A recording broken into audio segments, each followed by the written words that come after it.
Hello students, आप सभी कैसे हैं। व्युत्पत्ति की ई पाठशाला में मैं प्रिया सिंह आप सभी का बहुत बहुत स्वागत करती हूँ। तो बच्चों, आज जो टॉपिक पढ़ने वाले हैं वह है ठोस अवस्था, जिसे हम सॉलिड स्टेट कहते हैं। मैंने डिस्क्रिप्शन में ऑलरेडी प्लेलिस्ट का लिंक डाला है, आप क्या कर सकते हैं, प्लेलिस्ट को भी चेक कर सकते हैं, वहां पर हमने थ्योरी को कवर किया है। फिर आज के लेक्चर में हम बात करेंगे प्रॉब्लम्स की, क्वेश्चंस की, क्योंकि कोई भी थ्योरी या कोई भी आपका जो टॉपिक है वह अधूरा रहेगा अगर आप उसके ऊपर प्रॉब्लम्स को सॉल्व नहीं करेंगे। तो आइए स्टार्ट करते हैं। हम अपना पहला क्वेश्चन देखते हैं कि पोलोनियम सरल घनीय क्रिस्टल संरचना के अनुसार क्रिस्टलीकृत होता है। इकाई सेल की कोर लंबाई नैनोमीटर में दी गई है। आपको परमाणु की त्रिज्या को ज्ञात करना है। तो बच्चों देखिए, यहां पर मैंने ऑलरेडी यहाँ पर सिंपल जो सेल होता है, सिंपल क्यूबिक सेल, उसका पिक्चर ऑलरेडी यहाँ पर ड्रॉ कर दिया है, यहाँ पे पेस्ट कर दिया है। तो इस तरह के क्वेश्चंस को जहां पर आपसे पूछा जाए कि कैसे परमाणु की त्रिज्या निकाली जाती है या कैसे कोर की लंबाई निकाली जाती है, तो ऐसे क्वेश्चंस को हम कैसे अप्रोच करते हैं, आज के लेक्चर में हम यही सीखेंगे। तो चलिए अपना देखते हैं पहला प्रश्न और इसे सॉल्व करते हैं। तो बच्चों यहां पर देखिए, यहां पर देखते हैं बच्चों कि हमारे पास एक परमाणु दिया गया है। इसका कलर चेंज कर लेते हैं। चलिए, यहां पर सरल घनीय क्रिस्टल संरचना, मतलब यह सिंपल क्यूबिक सेल के बारे में बात कर रहा है। किसके बारे में बात कर रहा है? Simple cubic cell. और हम क्या जानते हैं कि सिंपल क्यूबिक सेल में जो हमारे परमाणु उपस्थित होते हैं वह कोनों पर उपस्थित होते हैं। कहां पर उपस्थित होते हैं? कोनों पर। बच्चों यहां पर आप देख सकते हैं, यहां पर ये एक क्रिस्टल का संरचना है। उस क्रिस्टल के संरचना में हमें छोटे छोटे 8 क्यूब दिखाई दे रहे हैं। तो हमने क्या किया कि ये जो क्यूब हमें यहां पर दिख रहा है इसे हमने अलग से निकाल लिया, जिसे हम बोलते हैं सिंपल क्यूबिक सेल।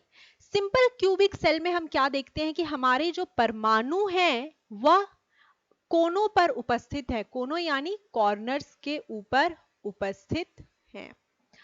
अब देखिए बच्चों, यहां पर क्या होता है, ये जो हमें नीले रंग के दिखाई दे रहे हैं यह क्या है? यह हमारे परमाणु हैं। अब बच्चों यहां पर इस पीले रंग के जो आपको परमाणु दिखाई दे रहा है यह अन्य 8 घन के साथ आबंधित है, या बोल सकते हैं वह अन्य 8 घन में अपना कंट्रीब्यूशन दे रहा है। मतलब अर्थ यह होता है कि कोनों के ऊपर यानी कॉर्नर्स में जो हमारे परमाणु उपस्थित होते हैं वह उनका कंट्रीब्यूशन एक घन के लिए 1/8 होता है। ये सारी चीजें हमने डिस्कस की हैं, बस आपको याद रखना है, लेकिन फिर भी यहाँ पे डिस्कस कर रहे हैं कि कैसे प्रॉब्लम को सॉल्व करते हैं। तो हमने क्या देखा कि जो हमारा सरल घनीय क्रिस्टल संरचना होता है वहां हम क्या देखते हैं कि हमारे जो परमाणु उपस्थित होते हैं वह कॉर्नर्स पर उपस्थित होते हैं। तो यहां पर हमारे पास 8 परमाणु उपस्थित है, 8 कोनों पर उपस्थित है, और सभी परमाणु का कंट्रीब्यूशन घन के लिए 1/8 होता है। तो ये चीज हम यहाँ पे समझते हैं। तो बच्चों यहां पर हम क्या देखेंगे, आइए देखते हैं।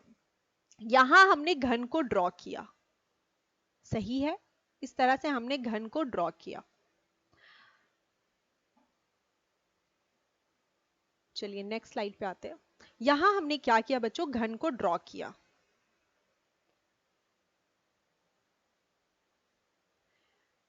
इस घन को हम इस तरह ड्रॉ कर लेंगे, और हम जानते हैं कि हमारा जो परमाणु है वह सिंपल क्यूबिक सेल में कोनों के ऊपर ऊपर उपस्थित है, मतलब वह इस प्रकार से उपस्थित होगा। और परमाणु एक दूसरे से बहुत ही नजदीक उपस्थित होते हैं, मतलब बहुत पास पास प्रेजेंट होते हैं, बहुत ही पास पास। मतलब मान लीजिए कि अगर यहां पर हम देखते हैं कि जो हमारा सिंपल क्यूब होता है, इसका एज यानी इसकी जो कोर होती है उसे हम ए के द्वारा दर्शाते हैं। क्लियर है? तो यहां पर यह ए है और यहां पर इस तरह से दो परमाणु एक दूसरे के बहुत ही पास पास उपस्थित होते हैं, बहुत ही ज्यादा पास पास उपस्थित होते हैं। तो बच्चों यहां पर हम क्या देखते हैं कि यहां पर यह जो कोर की लंबाई होती है, ये जो कोर की लंबाई होती है यह होती है हमारी ए कहलाती है, ए कहलाती है। और एक परमाणु का त्रिज्या क्या होता है, आर। तो यहां पर जो कोर की लंबाई है वह क्या होगी, ए इक्वल टू 2r। आर क्या है बच्चों, यहां पर त्रिज्या है परमाणु की, किसी भी एक परमाणु की, और ए क्या है, कोर की लंबाई, कोर है हमारा H। यह किस में होता है बच्चों, यह होता है सिंपल क्यूबिक सेल में प्रेजेंट होता है। सिंपल क्यूबिक सेल में A is equal to 2r होता है, क्योंकि हमारे जो एटम्स उपस्थित होते हैं वो कहाँ होते हैं, कॉर्नर्स पे। ऑलरेडी पिक्चर कह रहा है इस बात को। तो यहां पर हमने ये चीज समझी कि यहां पर देखिए ये थोड़ा दूर दूर दिखाई दे रहा है, लेकिन ऐसा होता नहीं है। वहां पर होता क्या है कि वह दोनों परमाणु एक दूसरे के बहुत ज्यादा समीप होते हैं। तो ये चीज हम समझते हैं। तो यहाँ पे A is equal to 2r। अब बताइए यहां पर हमें क्या दिया हुआ है, हमें कोर की लंबाई दी गई है, हमें कोर की लंबाई दी गई है, कोर की लंबाई यानी ए की वैल्यू हमें दी गई है, क्या लिखी गई है, 0.236 nanometre is equal to 2r। तो r इज इक्वल टू क्या होगा, 0.236 बाई 2। इसको सॉल्व करेंगे बच्चों तो आएगा हमारा 0.118 नैनोमीटर। देखिए बहुत ही आसान प्रश्न है, बहुत ही इजी प्रश्न है। आप इसे सॉल्व करेंगे तो आपका आंसर आ जाएगा ऑप्शन सी।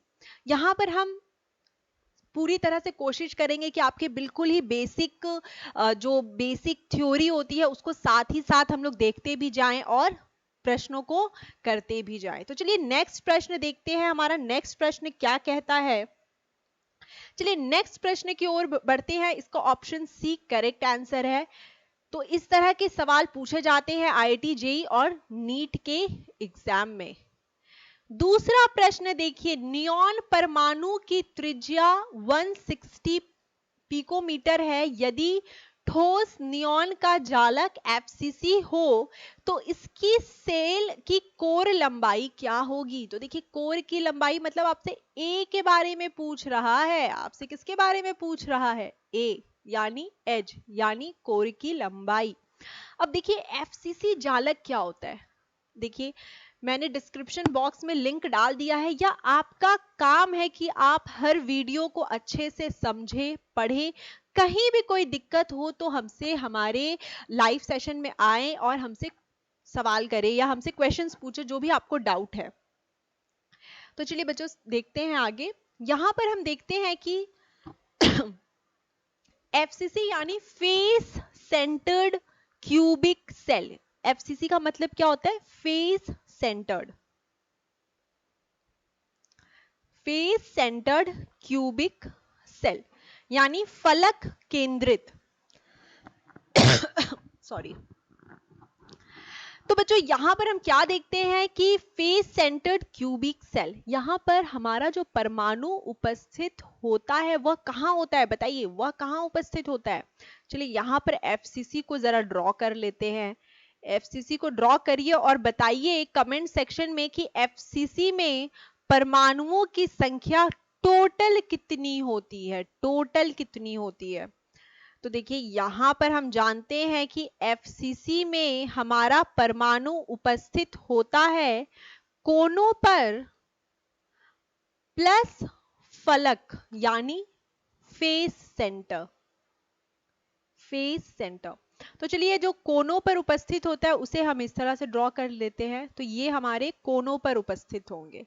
बच्चों यहां पर हम क्या करते हैं, परमाणुओं को थोड़ा दूर दूर ड्रॉ करते हैं, रीजन ये है कि थोड़ा क्लियर दिखना चाहिए फिगर, लेकिन ऐसा होता नहीं है। परमाणु एक दूसरे से बहुत ही समीप होते हैं, बहुत ही निकटतम दूरी पे होते हैं, मतलब बहुत ही ज्यादा समीप होते हैं। तो देखिए यहां पर क्या हुआ कि हमने कॉर्नर्स वाले परमाणुओं को ड्रॉ कर लिया। अब चलिए जरा हम लोग क्या करते हैं, अब हम लोग बच्चों यहां पर हम लोग ड्रॉ कर लेते हैं फलक पर यानी हमारे फेस सेंटर पे, फेस सेंटर। अब देखिए आप कोई भी घन लीजिए, आप किसी भी घन को लीजिए, आप क्या देखेंगे, उसके 6 फलक होते हैं, उसके 6 फलक होते हैं। तो चलिए एक फलक को निकालते हैं और देखते हैं क्या होता है। तो यहां पर हम एक फलक को ड्रॉ करते हैं, एक फेस। अब यहां पर टोटल कितने फेसेस होंगे, 6 फेसेस होंगे। कितने फेसेस होंगे, 6 फेसेस होंगे। ठीक है, तो हमने एक फेस को ले लिया। हम इसमें क्या देखते हैं बच्चों, हम लोग देखते हैं कि यहाँ पर एक परमाणु उपस्थित है, एक परमाणु यहाँ पर उपस्थित होगा, एक परमाणु यहाँ पर उपस्थित होगा और एक परमाणु यहाँ पे उपस्थित होगा। फेस पे परमाणु उपस्थित होगा जिसको हमने नीले रंग से दिखाया है, जिसको हमने किससे दिखाया है, नीले रंग से। ठीक है, अब ये क्या होते हैं, बहुत एक दूसरे के समीप होते हैं। तो चलिए यहां पर अब कैलकुलेशन स्टार्ट करते हैं। तो देखिए अगर हम लोग यहां से इस परमाणु से इस परमाणु की दूरी को ज्ञात करें तो यह वैल्यू होती है हमारी a, और ये भी हमारा हो जाता है a। तो ये वैल्यू क्या होगी, यह होगी √2a।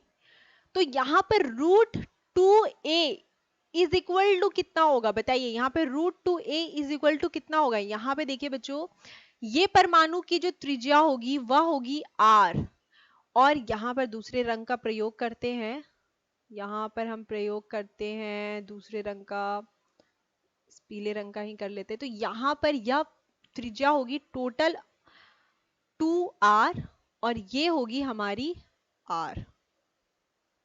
तो यहां पे √2a is equal to 4r होगा, √2a is equal to 4r होगा एफसीसी के केस में। तो देखिए √2a is equal to 4r, यहां पर परमाणु की त्रिज्या दी गई है, मतलब हमें r की वैल्यू दी गई है और हमें a की वैल्यू निकालनी है। तो 4 इंटू 160 बाई √2। अब बताइए बच्चों √2 की वैल्यू कितनी होती है, √2 की वैल्यू होती है हमारी 4 इंटू 160 डिवाइडेड बाई 1.41। इसे जरा सॉल्व करने से हमारा आ जाएगा 453 पिकोमीटर। ऑप्शन सी हमारा करेक्ट है। तो अभी हमने क्या सीखा कि अगर हम सरल घन की बात करें, सरल घन की, तो वहां पर हमने क्या देखा कि यहां पर हमने देखा कि यहां पर हमने देखा 2r is equal to a आता है।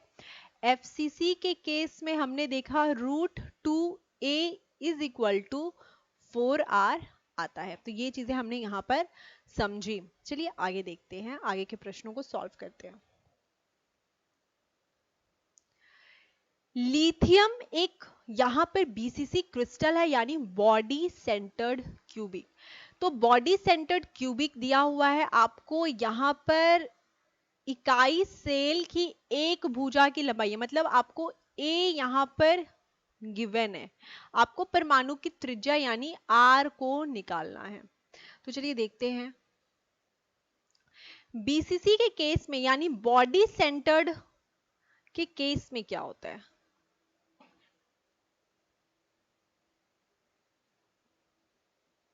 देखिए बॉडी सेंटर्ड के केस में हमारे कॉर्नर्स पर परमाणु उपस्थित होते हैं। कहां परमाणु उपस्थित होते हैं, कॉर्नर्स पर, और बॉडी के एकदम मध्य में, यानी एकदम बॉडी के, जैसे मान लीजिए कि आपके कमरे के बीच में, रूम के बीच में एक परमाणु को रख दिया गया है।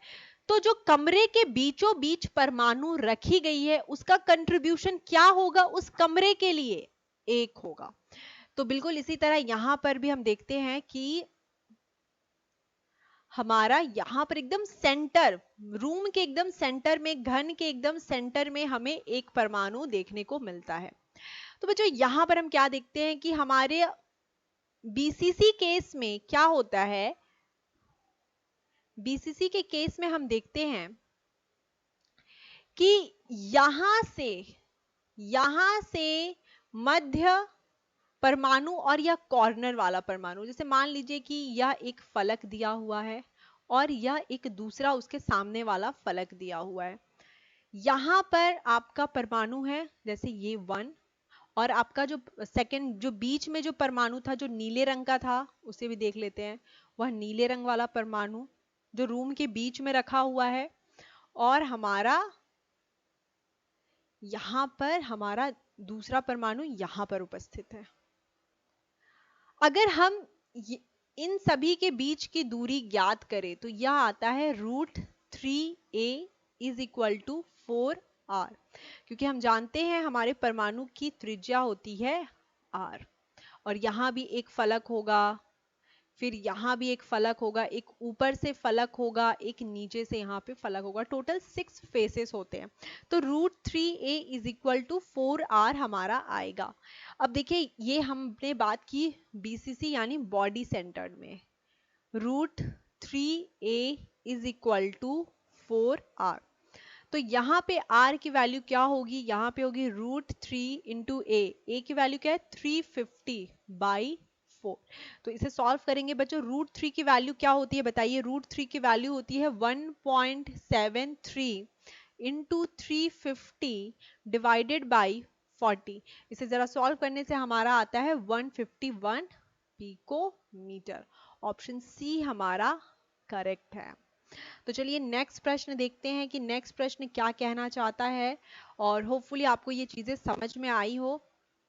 चलिए इसे थोड़ा कंक्लूड करते चलते हैं कि अगर हम सिंपल क्यूबिक सेल की बात करें तो वहां हमने क्या देखा कि यह हमारा ए होता है यानी कोर की लंबाई, और यहाँ पर दो परमाणु एक दूसरे के बहुत ही नजदीक होते हैं। 2r is equal to a. FCC के केस में हमने क्या देखा कि अगर हम एक फेस को लें तो हम देखते हैं कि यहां हमारा फेस के सेंटर में यानी फेसेस फलक के केंद्र में एक परमाणु उपस्थित होता है। तो ये चीज हमने यहां पर देखी, और यहां से इसके बीच की दूरी होती है √2a is equal to 4r। √2a is equal to 4r होता है। और अगर हम फिर यहां पर बीसीसी के बात करें, बीसीसी सेल के बारे में बात करें तो क्या बोलता है कि बीसीसी के केस में बिल्कुल घन के केंद्र में परमाणु उपस्थित होता है, मतलब एकदम यहां पर परमाणु उपस्थित होगा, यहां पर एकदम परमाणु उपस्थित होगा, बीचों बीच रखा होगा वह घन के। तो देखिए यहां पर उपस्थित होगा, तो इनके बीच का जो डिस्टेंस है वो होता है √3a is equal to 4r, क्योंकि हम जानते हैं कि परमाणु की त्रिज्या क्या होगी r। तो ये चीज हमने यहां पर समझी।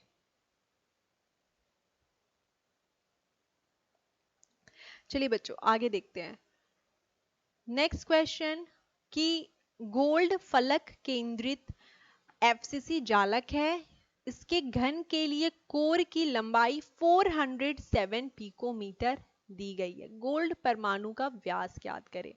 देखिए एफसीसी के केस में आप क्या देख रहे हैं कि आपका परमाणु उपस्थित होता है, बताइए कहां उपस्थित होता है, वह होता है कॉर्नर्स पे और फेसेस पे यानी फलक पे, जो कि हमने ऑलरेडी अभी एफसीसी का ड्रॉ करके देखा है।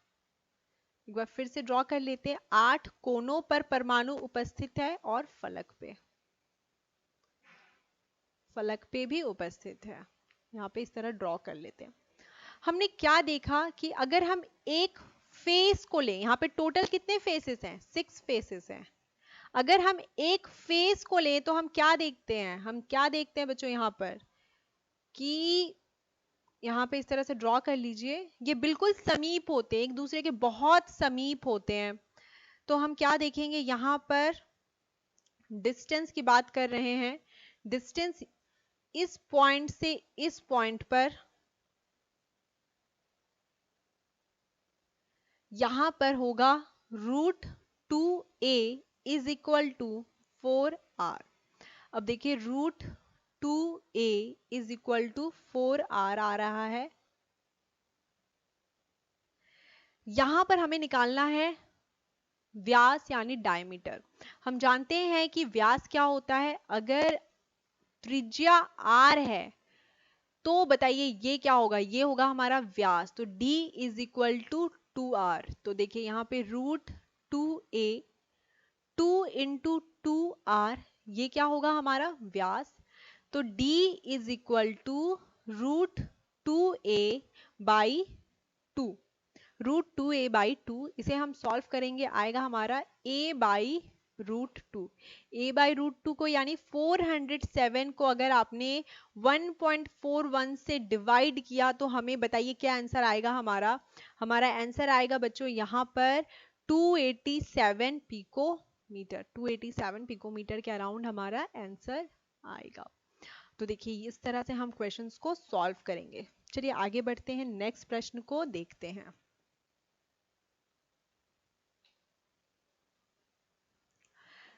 ये जो प्रश्न है बहुत ही इंपॉर्टेंट है और बहुत ही इंटरेस्टिंग है, तो इसे समझना बहुत ज़्यादा ज़रूरी है, क्योंकि यहाँ पर थोड़ा सा क्वेश्चन को अलग तरीके से प्रेजेंट किया गया है, थोड़ा डिफिकल्टी लेवल को बढ़ाया गया है, और आज के लेक्चर का ये हमारा क्वेश्चन है, बेस्ट क्वेश्चन है। तो चलिए देखते हैं, थोड़ा डिफिकल्ट भी है, आप भी इसको ट्राई करिए, हम इसे सॉल्व करते हैं और साथ साथ आंसर कैलकुलेट करते हैं। तो देखिए यहां पर बात की गई है सीजियम क्लोराइड की।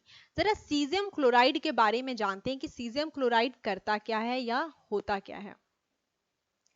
यहां देखिए बच्चों, सीजियम क्लोराइड, सीजियम में हम जानते हैं कि सीजियम होगा हमारा पॉजिटिव और क्लोरीन होगा हमारा नेगेटिव।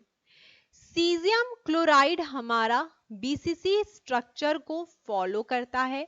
बीसीसी स्ट्रक्चर में हमारे परमाणु कहां उपस्थित होते हैं, बताइए। परमाणु उपस्थित होते हैं कॉर्नर्स पे और यहां पे बॉडी के सेंटर में, बिल्कुल बॉडी के केंद्र में, बॉडी के केंद्र में लिख दीजिए, बॉडी के केंद्र में। कॉर्नर्स पे उपस्थित होता है हमारा क्लोरीन माइनस और बॉडी के सेंटर पे उपस्थित होता है हमारा सीजियम प्लस। तो देखिए आप कैसे ड्रॉ करेंगे, तो मान लीजिए कि यहां पर हम इसे ड्रॉ करते हैं। देखिए यहां पर हम एक BCC centre, BCC cell, unit cell को ड्रॉ करते हैं। यहां पर हमने बीसीसी यूनिट सेल को ड्रॉ कर लिया। अब यहां पर कॉर्नर्स पे कौन उपस्थित है, बताइए। कॉर्नर्स पे कौन उपस्थित है, हमारा क्लोरीन, क्लोरीन उपस्थित है हमारा। और यहां पर हम सीजियम के लिए नीले रंग का प्रयोग करते हैं, नीले रंग का प्रयोग करते हैं। अब देखिए हमारा सीजियम पॉजिटिव है, तो हमने क्या कहा कि इसके रेडियस को हमने बोला R प्लस, और हमने क्लोरीन के लिए क्या किया, क्लोरीन के रेडियस को हमने बोला R नेगेटिव। तो अगर आप पिक्चर को देखें तो आपको सारी बात आ जाएगी समझ में कि यह एक बॉडी सेंटर्ड यूनिट सेल है, और यहां पर हम देखेंगे कि root 3a is equal to होगा 2r प्लस और plus 2r minus. 2r plus हम किसके लिए लेंगे बच्चों, हम लेंगे यहां पर जो हमारा सीजियम प्लस उपस्थित है, और 2r माइनस हम किसके लिए लेंगे, क्लोरीन के लिए लेंगे। क्योंकि देखिए यहां से जो ये त्रिज्या की वैल्यू होगी, यहां पर ये जो त्रिज्या की वैल्यू होगी ये क्या होगी, r, यहां पर एक ही r उपस्थित है तो यह होगा हमारा r माइनस। फिर यहां भी अगर हम इस कोने से इस कोने तक आए तो यहां भी हमारा ये हो जाएगा r माइनस, और ये हमारा पूरा कितना होगा बताइए, 2r प्लस। होपफुली आपको ये चीज समझ में आई होगी। तो यहाँ पे root 3a is equal to 2r plus 2r minus, यहाँ लिख लेते हैं root 3a is equal to 2r plus और 2r माइनस। जहां हम ओवरऑल वहां पे क्या देख रहे थे कि root 3a is equal to 4r आता है बॉडी सेंटर्ड में, लेकिन इस 4r में हमारा कटायन भी उपस्थित होता है और अनायन भी, मतलब हमारे पॉजिटिव रेडिकल भी उपस्थित होते हैं और नेगेटिव रेडिकल भी। तो देखिए हमें किसकी वैल्यू दी गई है, यहाँ पर देखिए यहाँ पर हमें वैल्यू दोनों की वैल्यू दी गई है, हमें घन की कोर लंबाई ज्ञात करनी है। तो क्या करना है कि A is equal to 2 into R plus की value 1.69 plus 2 into 1.81 divided by √3, और √3 की वैल्यू क्या होती है 2 इंटू 1.69 प्लस यहाँ पे 2 इंटू 1.81 डिवाइडेड बाई 1.73, यहाँ पर ये वैल्यू होती है। तो देखिए बच्चों यहाँ पर हमें क्या मिलेगा, हमारा फाइनल आंसर आएगा, ए की वैल्यू आएगी 4.04 आर्मस्ट्रॉन्ग। तो ऑप्शन सी यहाँ पे करेक्ट है। तो इस तरह के क्वेश्चन सॉलिड स्टेट में पूछे जाते हैं, पूछे गए हैं। बहुत डिफिकल्ट भी नहीं है, बहुत ही लॉजिकल है। यहाँ पर अगर आपने संरचना एक बार समझ ली तो आपको कोई भी क्वेश्चन में दिक्कत नहीं होने वाली है, इस बात की गारंटी मैं लेती हूँ। तो इसी तरह के प्रश्नों को सॉल्व करते रहिए। हमारे प्लेलिस्ट में जितने भी थ्योरी दी गई है उसके साथ बहुत सारे प्रॉब्लम्स को भी सॉल्व कराया गया है, उसे भी देखिए। कोई डाउट हो तो कमेंट करिए, हम उसे सॉल्व करने की पूरी कोशिश करेंगे। हमारे चैनल को लाइक शेयर सब्सक्राइब करें। Thank you so much.